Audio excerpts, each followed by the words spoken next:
Dondi, how do we know what we're built for?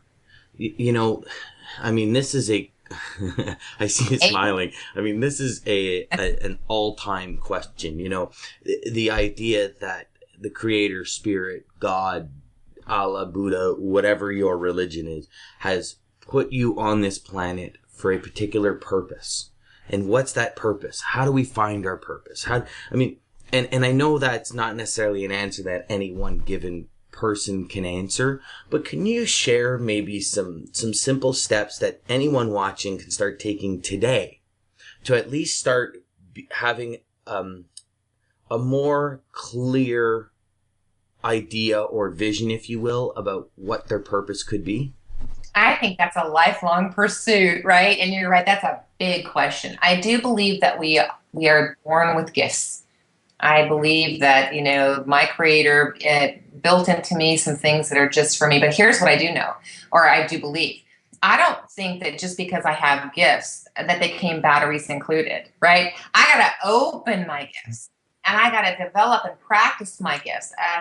Speaking of, I was doing some work with the university system here in San Antonio, and there was 100 leaders that had come to this team building session.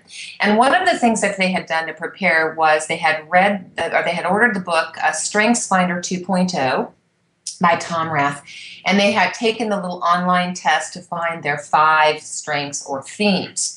And then the book, if you're familiar with the book, it's just a reference of the theme. So it's not necessarily a book that you're going to read cover to cover.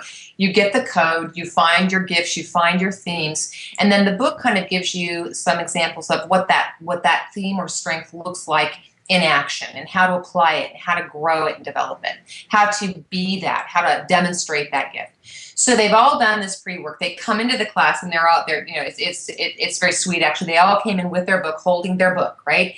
And I said to them, "You've done the test, right?" And they said, "Oh yes, we've all done the test." So I said, "I want you to pick one of your themes, one of your strengths, and I want you to write it on a Post-it note that you'll find at your table. And then I want you to tuck that in your pocket or behind your brochures. I want you to hide it. Don't reveal it to your table team, the people that you're working with today. I just want you to keep that in the back of your mind. And throughout today, I want you to be that. I want you to do that. If, for example, if you pick strategic, then you be the strategic voice at the table. You ask the strategic questions. If the group is getting into the weeds, you lift their head, right?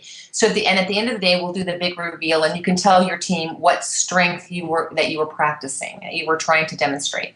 So the end of the day comes, and now they're just exhausted, right? They have worked very, very hard. And I said, let's do the big reveal before we leave. Pull out your theme and reveal it to your table team. And there was this moment of, and then I realized in 100 leaders, almost every single one of them had completely forgotten to use their gift. They forgot it. They wrote it down, they tucked it away, and then they went about their business all day long. They weren't intentional with their gift. So one of the ways that I think that we find our purpose is that we get really tuned into what gives you joy, right? So even on your emails, so you always say joy, right? And I love that. What gives you joy? Where is your passion? When time flies, what are you doing on? Are you creating? Are you planning? Are you organizing? Are you connecting with people? What energizes you? Because what energizes you is certainly going to be connected to your passion. Now, I think that, for example, I can be pretty analytical. I can be a pretty analytical girl. If you want me to do a spreadsheet on Excel, I can do that. I can even use some macros and micros and make it sing and dance for you. But when I'm finished with that spreadsheet, I will look like someone beat me. I will have bags under my eyes. I will be exhausted. I will need to sleep. I will need a nap. But after being with people on the platform, some people have said, "How can you talk for 6 hours, and not be exhausted?" Are you kidding me? I am so energized after that. So what energizes you is also a key. So I think look for your keys. What gives you joy? Where are your passions? What energizes you? What are you doing when time flies? What do people come to you for help with? Because that's a really strong indicator of what they see in you. And sometimes others see it in you before you see it in yourself. And I think that, I love the idea of journaling. I love the idea of keeping track of some of those things. And then see if you can blend and calibrate your goals. So I'll give you an example.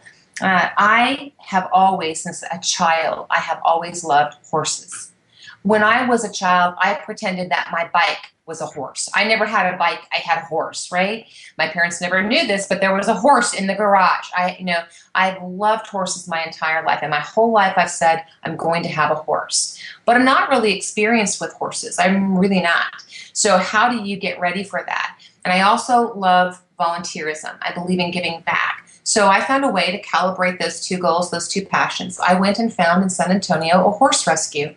And when I'm not speaking or writing or working or with my family, I am working on that ranch. I am feeding horses. I am trying to be part of their healing process. And I have adopted a horse. His name is Fortunat, and he is amazing. And I am learning how to be a horse person. I am owning a horse, and I am giving back. So there's this calibration of what I care about and what I'm passionate about.